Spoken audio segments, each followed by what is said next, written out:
Hello everyone, we are here with the second video on the number system.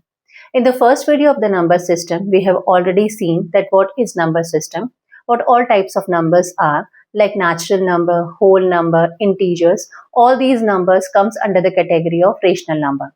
And when we combine rational number and irrational number, it makes a group of real number.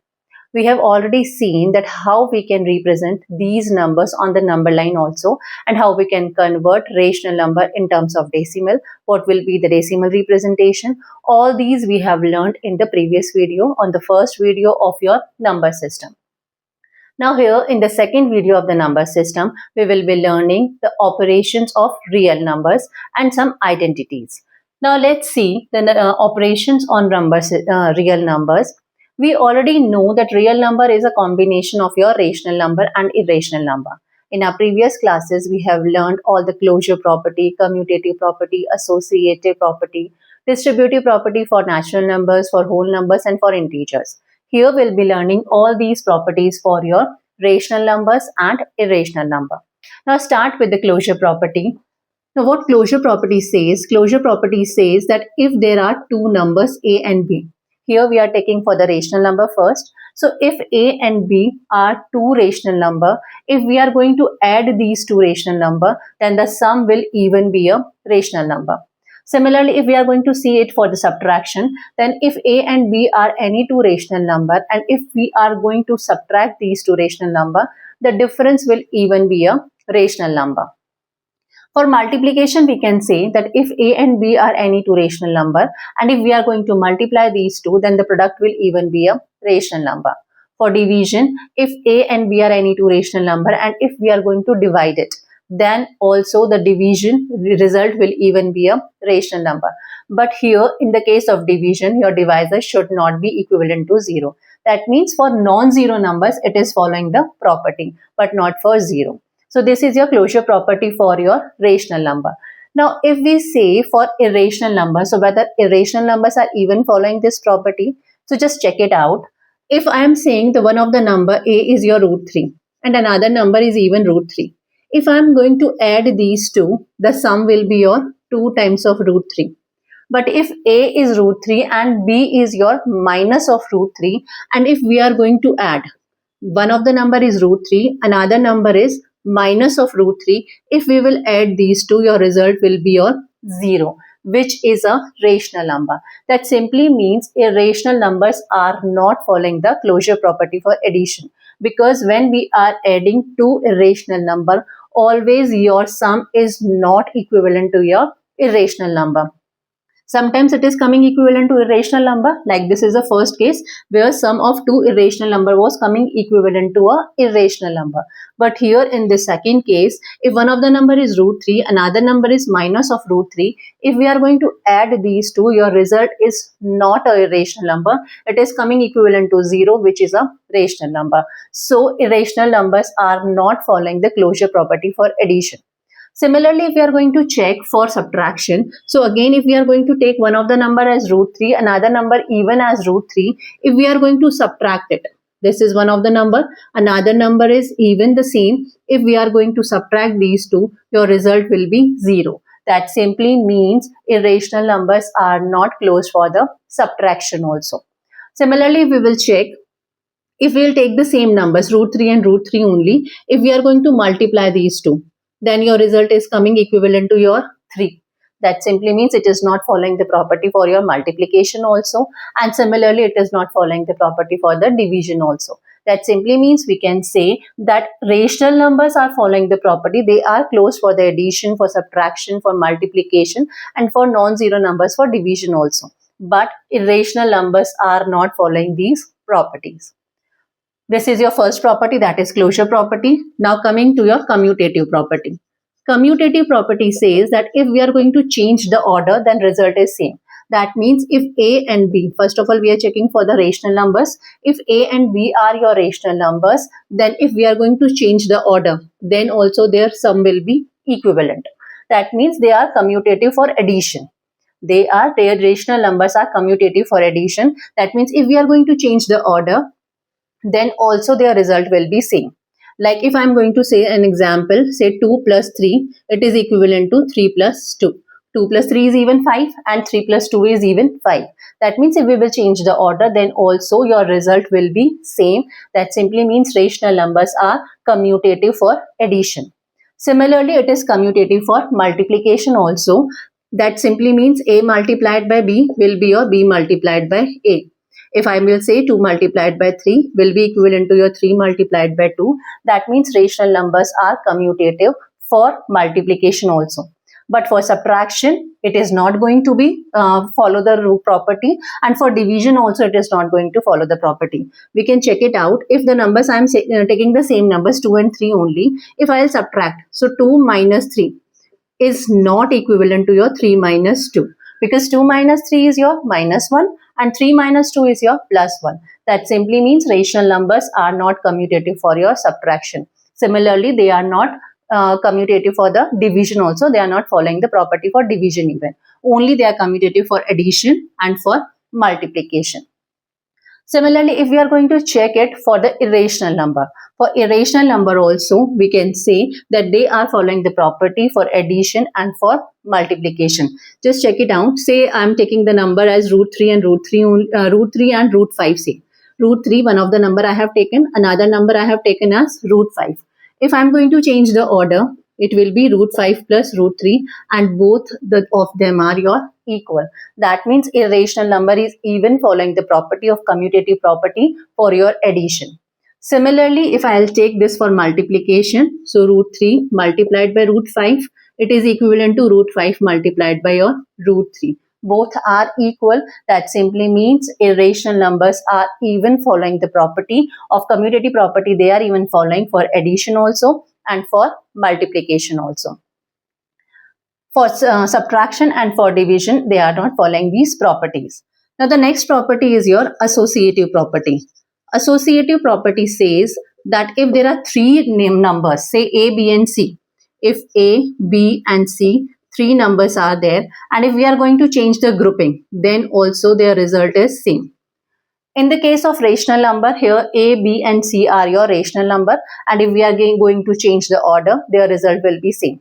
In the case of irrational number, if A, B and C are any irrational number, and if we are going to change the order, then also their result will be same. So we can say that your rational numbers and irrational numbers both are following the associative property for addition also and for multiplication also. For multiplication even we can say, if we are going to change the order, that means over here, first of all, we are multiplying B and C. Whatsoever the result will come, we will multiply it by A. Similarly, if we are going to change the order, first of all, we will multiply A and B, and then whatsoever the result is coming, we are going to multiply it by C. In both the cases, your result will be same. That means your rational number and irrational number both are following property of associative property for the addition even and for the multiplication even.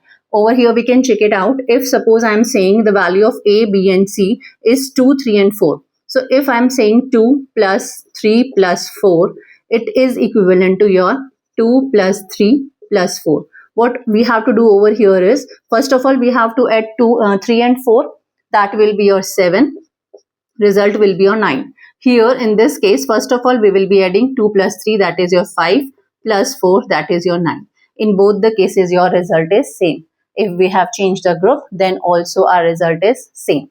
So we can say that the rational number, and if we are going to take an example of irrational number, then also it is going to follow it. That means if we are going to change the grouping, then also your addition and your multiplication will be same for any given 3 rational number also and for given 3 irrational number also. So this means they are following the associative property for addition and multiplication. Now the property comes is your distributive property. So distributive property says, distributive property of addition over multiplication, if I am going to say, so it is your A multiplied by B plus C. That simply means it will be A multiplied by B plus A multiplied by C. This is your distributive property of addition over multiplication. So see over here, if I am going to check the numbers, say I am taking A is equals to 2, B is equals to 3 and C is equivalent to 4. So LHS part will be 2 multiplied by 3 plus 4 and it will be 2 multiplied by 3 plus 4 will be your 7, and 2 into 7 is 14. Now I am going to take the RHS part. In the RHS part, it is 2 multiplied by 3 plus 2 multiplied by 4. 2 multiplied by 3 will be your 6, and 4 multiplied by 2 will be your 8, and that will be 14. That means in both the cases your result is same. So your rational numbers and irrational numbers both are following your distributive property. Now if I am going to take an example for irrational number, even if I am going to say a is equivalent to root of 2, b is equivalent to 2 times of root of 2, and c is equivalent to 3, say 3 times of root of 2. So it will be, LHS part will be a multiplied by b plus c. This is your LHS part. So value will be a is your root of 2, b is 2 times of root 2, and c is your 3 times of root 2. So it will be root 2 multiplied by 2 times of root 2 plus 3 times of root 2 will be your 5 times of root 2, and 5 multiplied by root 2 into root 2, it will be 5 multiplied by 2, root 2 into root 2 will become 2, and 5 multiplied by 2 will be your 10. Now if I am going to take the RHS part, that is your a multiplied by b plus a multiplied by c, then the result will be a is your root 2 multiplied by b is your 2 root 2 plus a is your root 2 and c is your 3 root 2. That means 2 multiplied by root 2 into root 2 will be 2. So 2 into 2 will be 4. 3 multiplied by root 2 into root 2 will be 2. 3 into 2 will be your 6. That is your 10. So in both the cases your result is coming same. That simply means rational numbers and irrational numbers both are following the properties, your commutative property also, associative properties also for addition and multiplication, and they are even following the property of your distributive property, even they are following. So this is how we can see how to operate on the real numbers, because real numbers are the combination of your rational number and irrational number. So we have seen all these properties for the rational numbers also and for the irrational number also. Now let's see how irrational numbers operate. So see, we have already seen over here that if we are going to add any two irrational numbers, so the result could be a rational number even, and it could be your irrational number even. It is not compulsorily that always and always whenever you are adding any two irrational number, your result will be either rational or it will be irrational. It can be rational also and it can be irrational also. That means whenever we are taking any two irrational number, then their sum could be rational, could be irrational. Their difference could be rational, it could be irrational. Their product could even be rational and irrational, and their quotient, that is their division, if we are going to divide any two irrational number, then their result could even be rational or irrational. It is not compulsorily be either rational or irrational. It can be either rational or irrational, but it is not sure that it is always rational or it is always irrational. So this is the condition for your irrational numbers. When separately we are taking the irrational numbers and separately we are taking the rational numbers. Now if we are going to take the combination of rational and irrational number, then what will be the result? Say I am taking a rational number say 2 and irrational number say root 2. If I am taking a rational number I have taken as 2 and irrational number we have taken as root 2, if we are going to add these two, that means we have added it, the result will be your 2 plus root 2, which is a irrational number. Similarly, if we will subtract it, one rational number I have taken, one irrational number I have taken, and we have subtracted it, the result will be your 2 minus root 2, which is a irrational number. Similarly, if we will multiply, so it will be 2 multiplied by root 2. It is even a irrational number. And if we are going to divide it, 2 divided by root 2, then also it is a irrational number. So when we are taking a combination of a rational number and an irrational number, your result is always a irrational number. See, if we have taken a rational number and an irrational number, their sum is a irrational number. It is irrational number. Similarly, if we have taken a rational number and an irrational number, their difference is also a irrational number. If we have taken a rational number and an irrational number, their product is even a irrational number. And if we have taken a rational number and an irrational number, their division, their quotient is even a irrational number. So it must be clear whenever we are taking all the numbers. That means if 2 numbers we are talking about, or if 3 numbers we are talking about, if we are taking only rational numbers, in that case their result will be rational number. Only in case of division, the number should not be 0.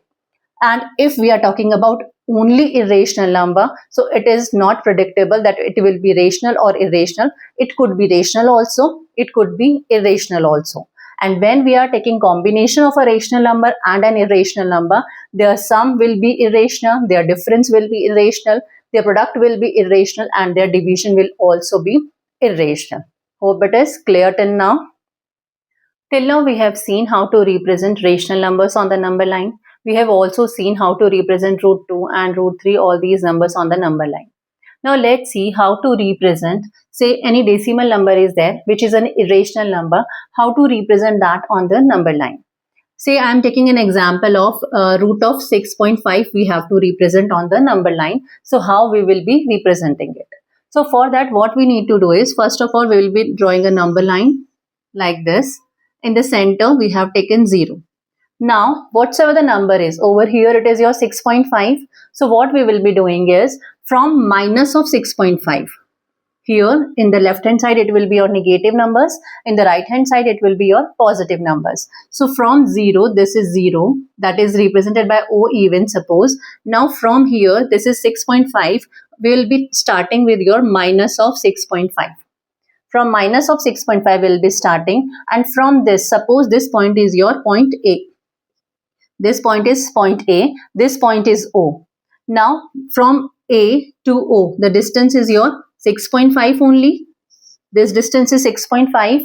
Now from A we will take a unit distance. That means up to 1. This is your 1, and suppose this point is your point B. So from here, from A to O, we have taken 6.5 units, and from O to B, we have taken your unit distance, that is 1 unit. We have taken. So from A to B, it is your 7.5 units. Now what we'll be doing is, we will be drawing the perpendicular bisector of AB.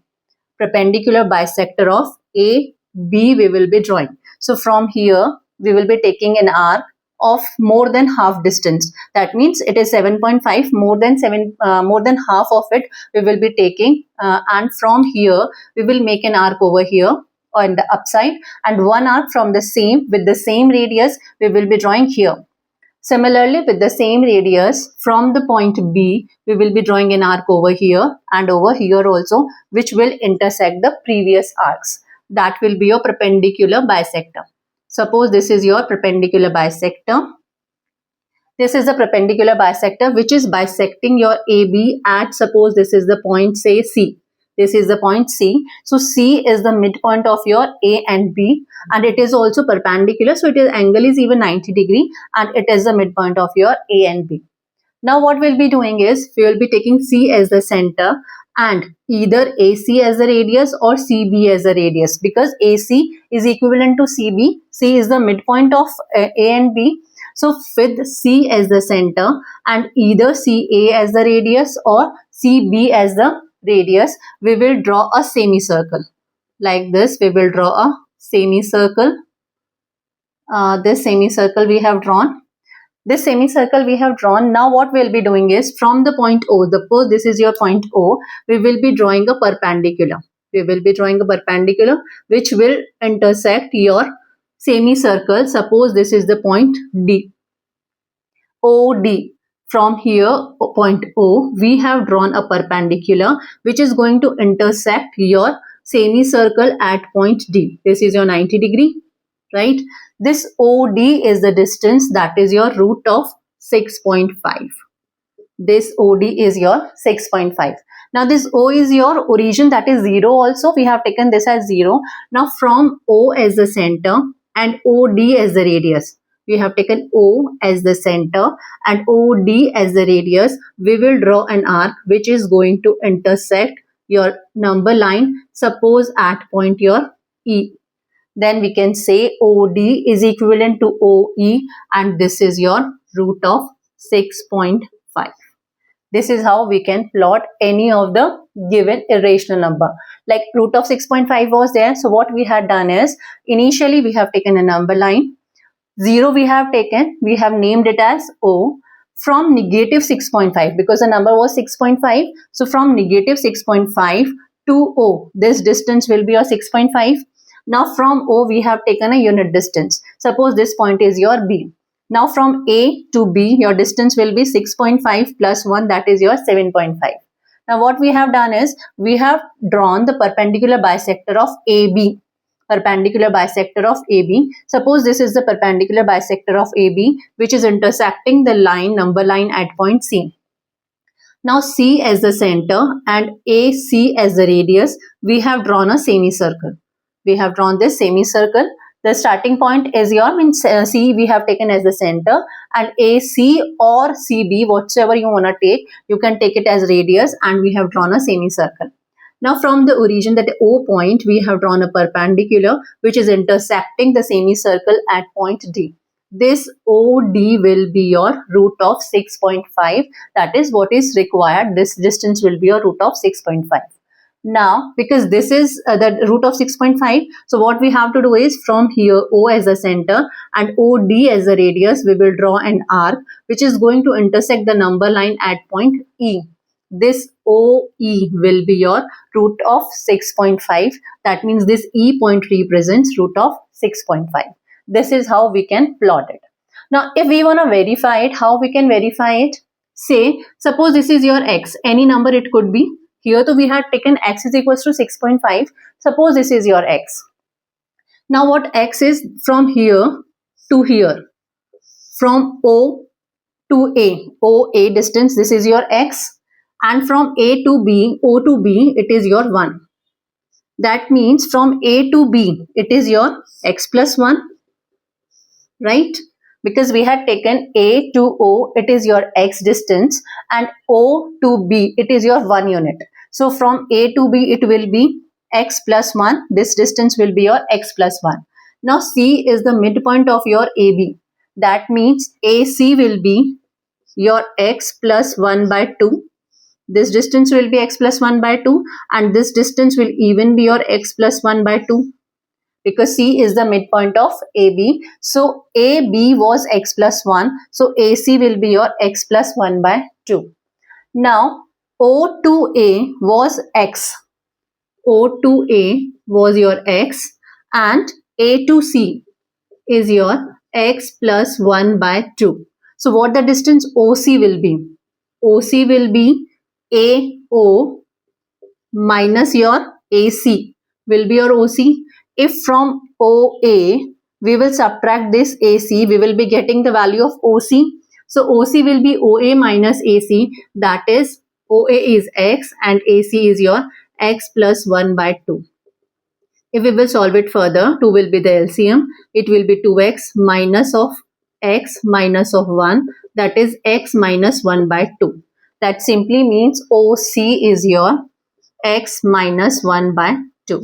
This distance is x minus 1 by 2. Now because OD is the perpendicular, that means this angle is your 90 degree and this is your hypotenuse.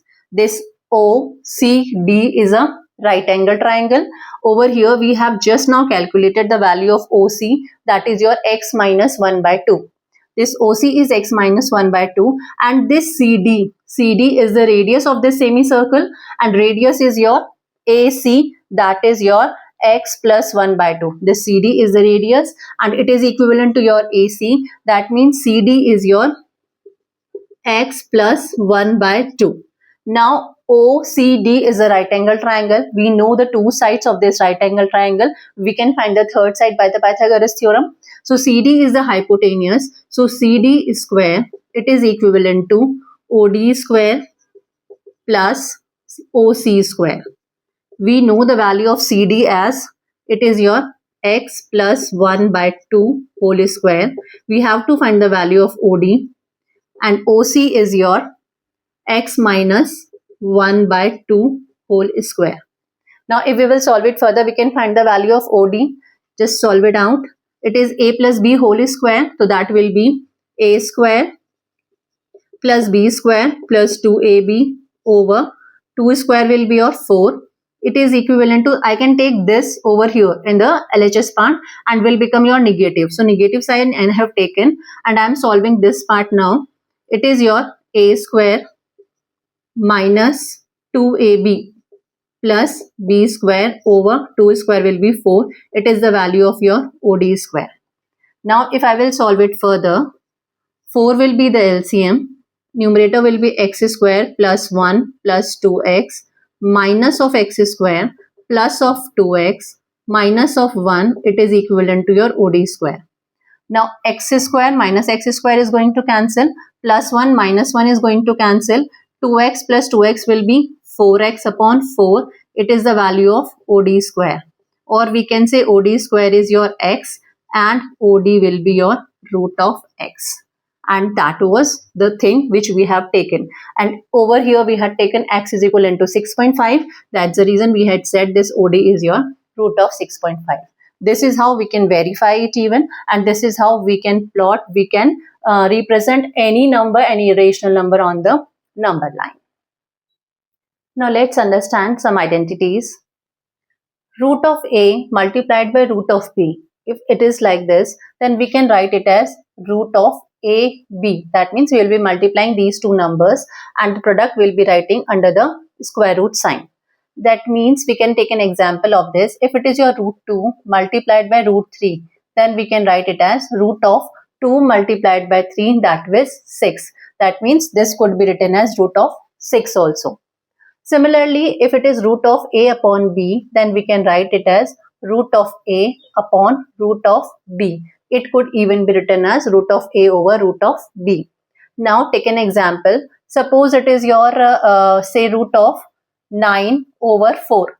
So it could be written as root of 9 over root of 4. It could be written separately also. Now if it is your root of a plus root of b multiplied by root of a minus root of b. So we can see over here we have learned in our previous classes that a plus b, a minus b. If it is like this, then the identity is your a square minus b square. The identity is your a plus b multiplied by a minus b. It could be written as a square minus b square. Over here instead of a, it is your root of a. Instead of b, it is your root of b. So opening will be your a square minus b square. So it could be written as root of a square minus root of b square. That simply means a minus b. So identity for this is root of a plus root of b multiplied by root of a minus root of b could be written as your a minus b. The next is your a plus root b multiplied by a minus root b. Over here you can see a is common here, root b is common. That means again it is your a plus b, a minus b only. Instead of a, it is your a, and instead of b, it is your root of b. So expansion of this will be a plus b, a minus b will be a square minus of b square. B is your root of b. So a square minus b square will be the expansion, or it could be written as a square minus b, because the square of root b will be your b only. So expansion of this will be a square minus b. Now the next is root of a plus root of b multiplied by root of c multiplied by root of d. So how we can operate it? What we will be doing is, first we will be multiplying this root of a with the bracket. This bracket is your root of c plus root of d. Then another is your root of b. Then we will be multiplying this root of b by the same bracket, that is your root of c plus root of d. Now if we will multiply it further, root of a multiplied by root of c. Just now we have seen it could be written as root of ac. Root of a multiplied by root of d, it will be written as root of ad plus root of b multiplied by root of c will be root of bc, and root of b multiplied by root of d will be root of bd. If any of the like term is coming, then we can solve it further. Otherwise, this will be the answer. This is how we can operate it. We can open these brackets. The next is your root of a plus root of b whole square. So we already know that a plus b whole square is your a square plus b square plus 2ab. Operation for this is, your identity is a plus b whole square. It is your a square plus b square plus 2ab. Here instead of a, it is your root of a. Instead of b, it is your root of b. So it can be operated as a square plus b square, that is root of b square, plus 2 into a into b. Root of a square will be a, root of b square will be b, plus 2 times of root ab. This is how this could be written. Root of a plus root of b whole square could be written as a plus b plus 2 times of root of ab. Similarly, if it is your root of a minus root of b whole square, so we know that a minus b whole square is your a square plus b square minus 2ab. So this could be written as a square, that is your root of a square, plus b square is root of b square minus 2 times of root of a multiplied by root of b. That simply means root of a square will be a, root of b square will be b, minus of 2 times of root of ab. So these are some identities which you need to remember, which you can even solve it further because you already know the identities. You have already learned a plus b, a minus b. This is the identity, you already know about it. This is the identity, you already know about it. Using these identities only, you can operate it, you can solve these type of questions. Now based on these, we have taken some questions. See, if it is your 5 plus root 7 multiplied by 2 plus root 3, how we can solve it? What we'll be doing over here is, first of all, we'll take 5. This 5 will be multiplied by this whole bracket, that is your 2 plus root of 5. Then I'll be taking root of 7, will be multiplying by the whole bracket, that is your 2 plus root 5. Now 5 multiplied by 2 will be your 10. 5 multiplied by root of 5 will be 5 root of 5. Root 7 multiplied by 2 will be 2 times of root 7. Generally, we take the whole part initially and then we write your shirt sign or radical sign. Then root of 7 multiplied by root of 5. We have seen just now that root of a into root of b could be written as root of ab. That means root of 7 multiplied by root of 5 could be written as root of 7 into 5, that is your 35, plus root of 35. Now see over here, there is no like term is there. That simply means this is the answer. If there are any like terms, we will solve it further. And because there is no like term over here, so this is your final answer. Now take the second question. 3 plus 2 root 2 and 3 minus 2 root 2. Over here you can see it is in the form of a plus b, a minus b. That means identity will be your a square minus b square. Over here a is your 3 and b is your 2 root 2. So a plus b, a minus b will be your a square minus b square. A plus b multiplied by a minus b, it is your a square minus b square. So it will be a square means 3 square minus b square is your 2 root 2 square. So square of 3 will be your 9 minus 2 root 2 into 2 root 2. So see 2 root 2, if we are going to multiply it by 2 root 2, so this 2 and this 2 will become 4. And root 2 into root 2 will be your 2. So 4 multiplied by 2 will be your 8. So 9 minus 8 will be your 1. This is how these type of questions will be solved. Now let's see one more. It is root of 11 minus root of 5 whole square. So we can see over here it is your a minus b whole square. Over here a is your root of 11 and b is your root of 5. And a minus b whole square could be written as a square plus b square minus 2 times of ab. Now if we will solve it further, a is your root of 11. So root of 11 square plus root of 5 square minus 2 times of root of 11 multiplied by root of 5. Root of 11 square will be 11. Root of 5 square will be 5. Root of 11 multiplied by root of 5 will be 11 into 5 is 55. So minus 2 times of root of 55. 11 plus 5, they are the like terms. So 11 plus 5 will become your 16 minus 2 root of 55. This will be the answer. So this is how these identities could be used in solving the questions. Now let's understand what is radical sign and what is shirts. We know the symbol for the radical sign, this is the symbol. And it represents your square root even, and it also represents the higher order root of any of the number. The number which we are writing inside this sign, suppose I am writing over here 27. So this 27 is known as radicand. And the order of the root, suppose I am writing over here 3. So this is order of the root, or it is even known as your index. Suppose I'm representing, this is your radical sign. Over here I have written 5, that means fifth root I need to find it out. So this 5 is known as your index, and the number which we have written inside this radical sign is known as your radicand. Similarly, I can take an example, say root of 5 I am saying. So over here 5 is your radicand, this is your radical sign already over here. Suppose I am writing 7 over here and I am writing say 81 here. So 81 will be the radicand and 7 is your index, and this is your radical sign. Now what surds are? Surds are basically irrational number of the form nth root of x. These type of representations are known as your surds. Now, what is the difference between these surds and this over here? Over here, in the case of surds, your x, value of the x, that is your radicand, should always be a rational number.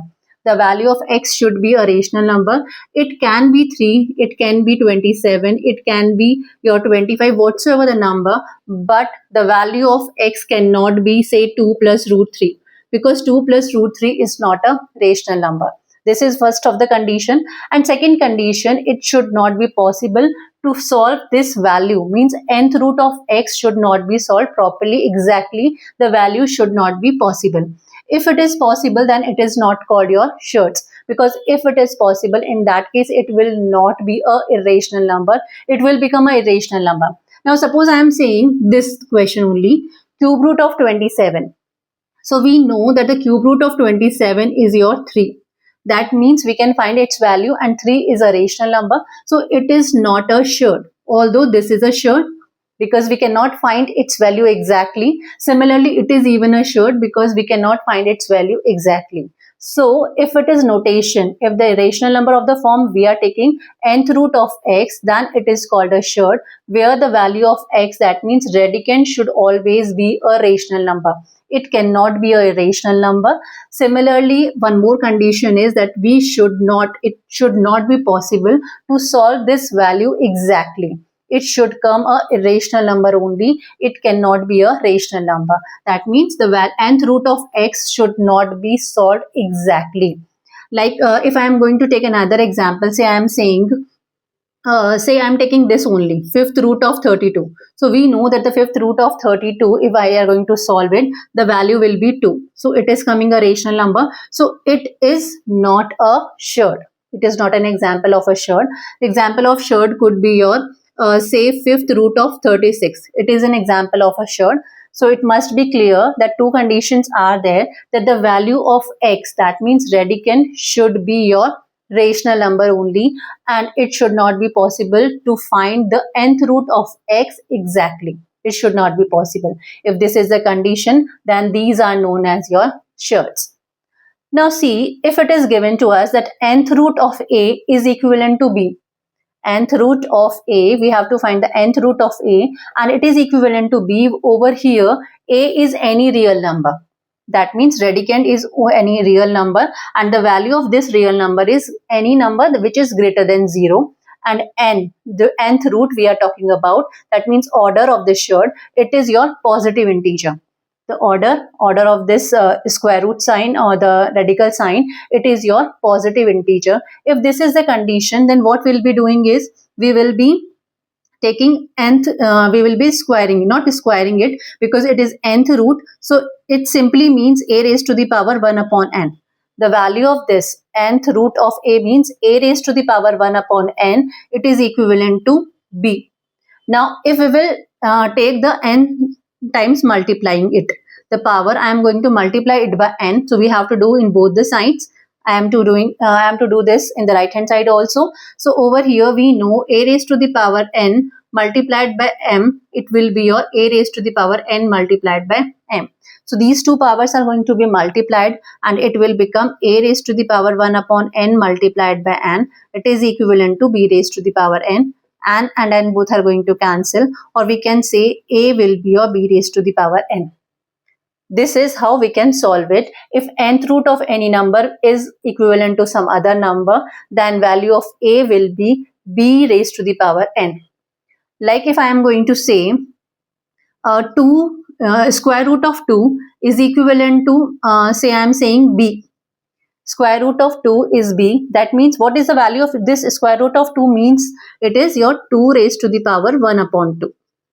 It is equivalent to b. Now if I'll be squaring both the sides, it will be 2 raised to the power 1 upon 2 square. Then I am to square in the right hand side also. So it will be 2 will be your b square.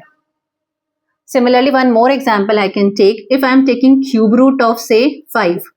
Cube root of 5 is equivalent to, suppose I am saying a number, it is equivalent to your a.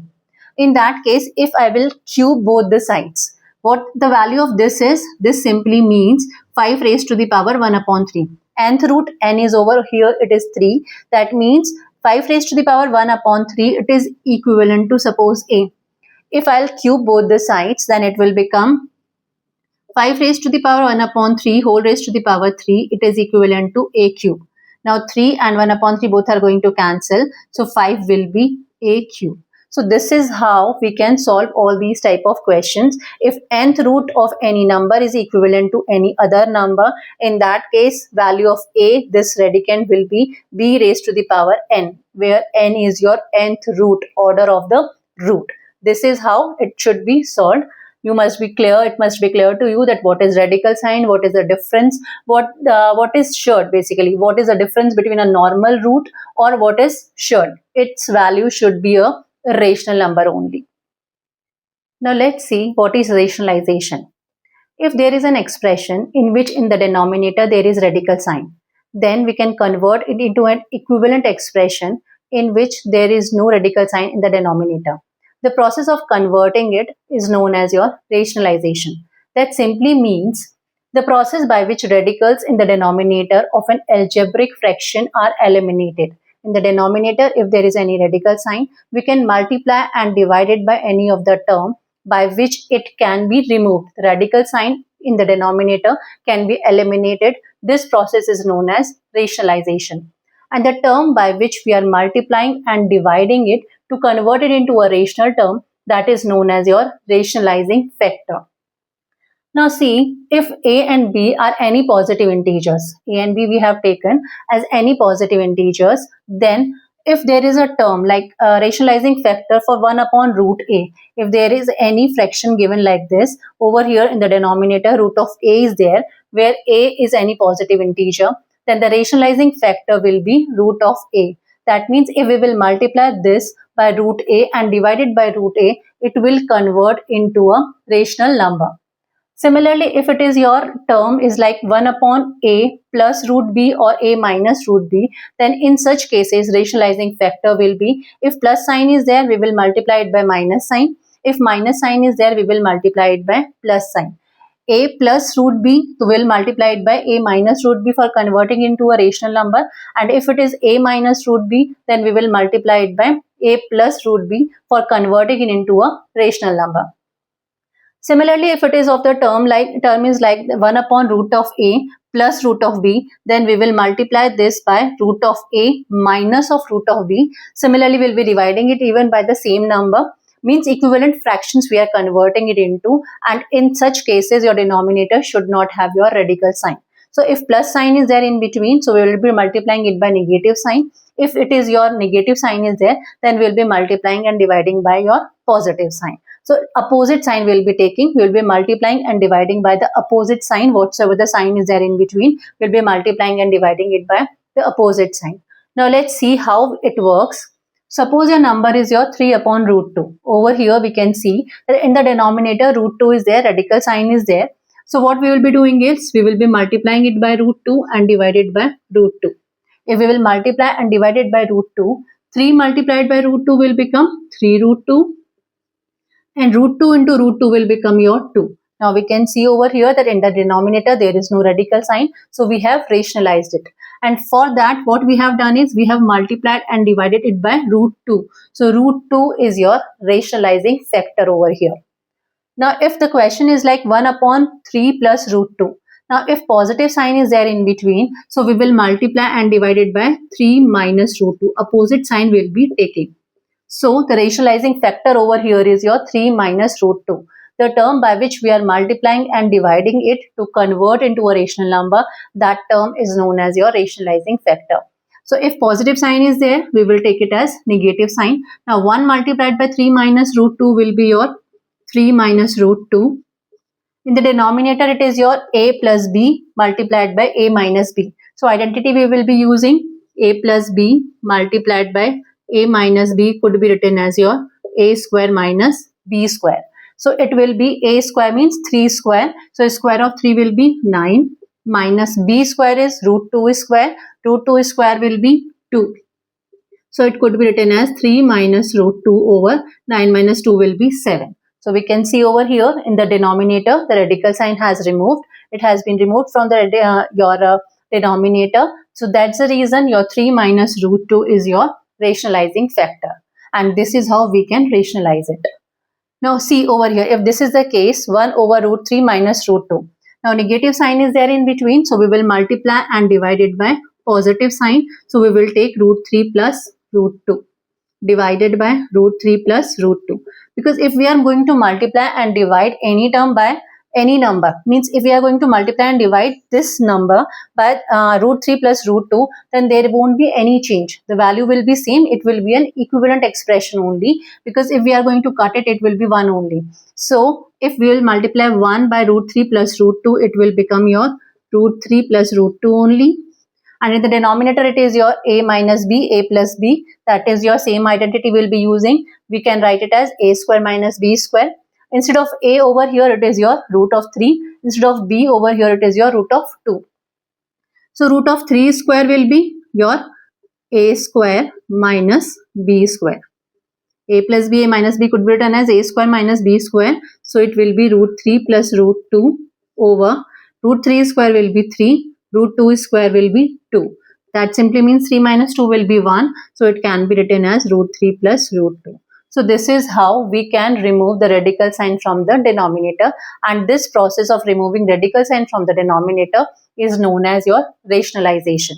And the term by which we are multiplying and dividing to convert it into rational number, that term is known as your rationalizing factor. Now let's see laws of exponents for the real number.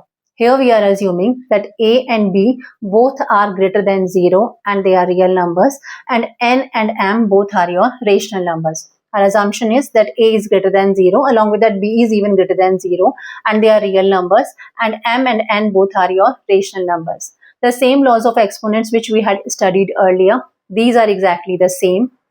If it is your a raised to the power n multiplied by a raised to the power m, that means bases are same and they are having the different powers and there is multiplication sign in between, then the powers are going to be added. It could be written as a raised to the power n plus m.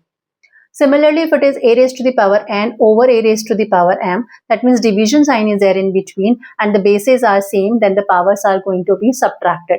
So it could be written as a raised to the power n minus m. This is the condition when we have taken the value of n is greater than m, because we are taking the power as positive only. So if n is greater than m, so we can write it as a raised to the power n minus m. If it is like a raised to the power n whole raised to the power m, in these type of cases powers are going to be multiplied. It could be written as a raised to the power n multiplied by m. If it is like a raised to the power m multiplied by b raised to the power m, that means powers are same but bases are different. In that case, we can multiply the bases and the whole multiplication, the product will have the same power. So it could be written as a multiplied by b whole raised to the power m. If it is like a raised to the power m upon b raised to the power m, then in that case we can write it as a upon b whole raised to the power m. If individually they are having the same powers, a is even having the same power which b is having and there is division, then we can divide the numbers and the division will have the same power. If it is a raised to the power n over a raised to the power m, here we are taking the value of m is greater than n. So what we will be doing is we will be writing it as 1 upon a raised to the power m minus n. If it is 1 upon a raised to the power n, so it could be written as a raised to the power minus n. That means if we change the numerator to denominator and denominator to numerator, the sign of the power is going to be changed. If any base with the power 0, then its value will be 1. A raised to the power 0 will be your 1. Now let's see some questions based on this formulas only, these laws only. It is a 3 raised to the power 2 upon 7 multiplied by 3 raised to the power 3 upon 7. Here we can see that bases are same and there is multiplication sign in between. So first law will be using a raised to the power n multiplied by a raised to the power n could be written as a raised to the power n plus m. So it will be 3 raised to the power 2 upon 7 plus 3 upon 7, because bases are same, that is 3, and multiplication sign is there in between, so powers are going to be added. So it could be written as 3 raised to the power 2 plus 3 will become 5 upon 7. Similarly, if it is 5 raised to the power 3 upon 7 divided by 5 raised to the power 1 upon 7, here even your bases are same, that is 5 only. Division sign is there in between, so powers are going to be subtracted. So it could be written as 5 raised to the power 3 upon 7 minus 1 upon 7. So if we will subtract it, 3 minus 1 will be your 2. So it will be your 5 raised to the power 2 upon 7. Now if it is 2 raised to the power 1 upon 3 multiplied by 3 raised to the power 1 upon 3, so we can see here that the powers are same, the bases are different. So what we can do is, we can multiply the bases and the power will be 1 upon 3. That could be written as 6 raised to the power 1 upon 3. If it is your a raised to the power m whole raised to the power n, then powers are going to be multiplied. It will be 7 raised to the power 1 upon 3 multiplied by 1 upon 2. That could even be written as 7 raised to the power 1 upon 6. So this is how we can apply these laws in solving many type of questions. This is all from this chapter. Hope it is clear to you all.